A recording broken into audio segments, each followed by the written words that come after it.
We've said this like so many times, like the people that love it, and TikTok now controls a lot of the world. It's controlling the future celebrities. It's controlling what songs are topping the charts. For months and months, literally for months and months on end, possibly even coming up a year, the UK top 40 has heavily been influenced by TikTok trends. Always. 100%. You even got TikTokers making songs like Bella Porch. She had that song Bella come Porch, out. That's gone. Build a Bitch, sick song. Tyler's Going Home. Continue, lads, continue. Alright. Yeah, Bella Porch. Addison Rae dropped a track. Bloody Corpse. Yeah, I don't listen to any That's not of TikTok, but Corpse was in Machine Gun Kelly song, which was sick. Corpse is a streamer? Yeah, it's nothing to do with TikTok, but I'm just saying, like, social media stars are sort of bleeding their way into just like mainstream celebrities now. Can't lie, it's TikTokers transitioning to music and stuff like that. It's good for them, but then how does that change, I guess, someone like you, Cal, getting into the industry? Like, does that make it then... Oh, it's horrible, man. It's horrible for us. Yeah, it makes it horrible for everyone else. else. It's horrible for because where it's so easy, they may as well just be running out of spots at this point. Like, but it's brilliant that people are getting opportunities and there's new ways of the industry growing. But the thing is, now because it's about famous people on TikTok going into music, it's making the music industry all about how many numbers you got. And it's a shame, because back in the day when social media wasn't a thing but the music industry was thriving, it was all just based off pure talent and how your music sounded. The music industry controlled music. Now social media control the music industry, and the music industry follow. You smashed it, mate. That's it. That's literally it. It's a madness. It's horrible for the little guy, but then people like them Addison Raes and Bella Porches are living life because they can go into whatever lane they... YouTube versus TikTok, the boxing match that happened last night. How the hell would that have happened without social media stars blowing up into like other streams? That's it. Like, social media is just taken over. Like, we have mainstream boxing events between bloody lanky Bryce Hall and, like, do you know what I mean? Like, how did he get into the ring and get slapped up? And like social media boxing is now gaining more audience than regular boxing. The statistics I'm pretty sure is like 40-some% because for the YouTube that's TikTok what the world event is now. Because probably you got your no offense to anyone listening, you got your mums on Facebook that love like their chats and stuff. Cool, brilliant. But the whole rest of social media is kids our age or younger, or like a little bit older or whatever. And that's it. And that's the whole and social media is worldwide, and that's the whole thing is our age group. So if the YouTubers and TikTokers that people look up to are going into other avenues, but if every single YouTuber did Great British Bake Off, it'd be the biggest show in the world, because obviously everyone would just go and watch it. Like, it's anything they do, they'll go into it. Like, people will watch it. So it would only do so well because I can guarantee you most of these personalities on TikTok can't fucking cook or do any or have any sort of life skills because they now have everything done for them. But the thing is, TikTokers, like the TikTokers I've made music, like Bella Porch song is actually sick. It's very good. Addison Rae song is it's pretty like decent for a first song going out, like very good.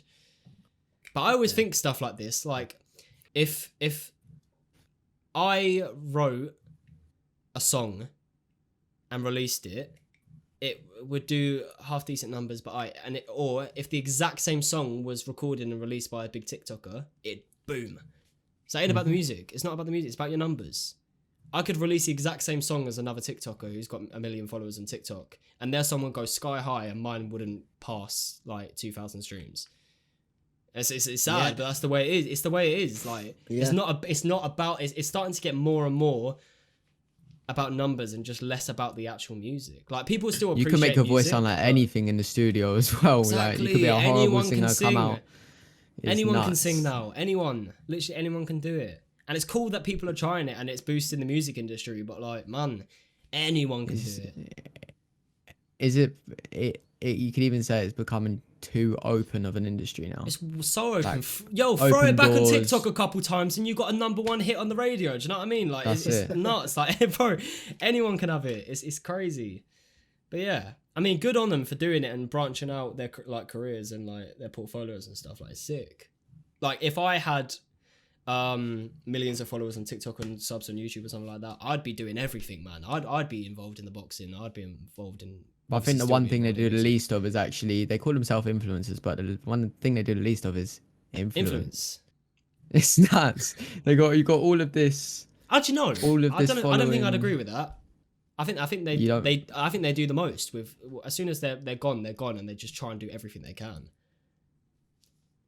But I don't know. Especially last year, all you'd see is Addison Rae throwing it back or doing some fucking dancing. With all the followers they have, there was not one of those big mainstream TikTokers that actually spoke up. And there was actually, I think it was like Charlie D'Amelio actually got like slammed for something to do with like not actually influencing. All she's doing is dancing. And the word to influence someone is anything. You don't have to influence someone on something good or something about environment or something about world change. You can influence someone to and Addison Rae can throw it back. She's just influenced 200 million little girls to throw it back as well. There you go. Is that a good influence? That's a good thing, mate. But it's influence. That's it. It is an influence. Yeah. Okay, let me read good influencing then. Influencing for the good, not letting little girls throw it back 24s. But there's only a couple of people I can say he's a good influencer. But actually say all of these, whether you like them or not, every single YouTuber and TikToker that fought in the boxing match last night influenced for a good reason, because it's expanding the audience of boxing, but you know the amount of kids that want to be like their favorite YouTubers and TikTokers, Jake. and now training hard. Today, oh, mad. Yeah. What did you tell me today? Jarvis sick. Oh, do you know what? That's made me want to go boxing. Yeah, exactly. It made me as well, because back in day, I said it before, I wanted to go do boxing, and I sort of fallen out of that again because of COVID. Now I saw that again. I saw Jarvis messing it up. I was like, do you know what, man? I still want to do this. I think what makes it even more mad is that I used to play with that kid on Xbox. Like I used to be in lobbies with him. So to see him from the little kid that he was to now, big guy, he's beat hench, up man. Michael. It's like you've grown into that. I want to try that. Exactly. Yeah. That looks fun. That looks good. Boxing, you have to be fit. You have to be on top form, cardio, physique, like strength. Like it's influencing kids. Yeah, you're beating each other up, but it's in a controlled environment, and you're keeping the youth fit. It's good. Of course, it's good. It's bringing kids into like a new genre that they wouldn't have gone into, rather than just sitting at home watching YouTube videos. They're now actually getting them out and doing stuff, which is cool. Influence. Yes, influencers. Some people hate the idea of the fight though, and I don't understand that. Why, man? Like, you're bringing so much money and attention into boxing. It's not a stupid idea. It's not like... How many kids did not care about boxing before KSI fought Joe Weller? No one cared about it. I mean, they did, but it didn't have so much of a younger audience. Yeah, from the dads watching it on the telly when it was on. Yeah, and now that was literally now you've got Now you've got kids throwing all their monies at pay-per-view fights for influencers.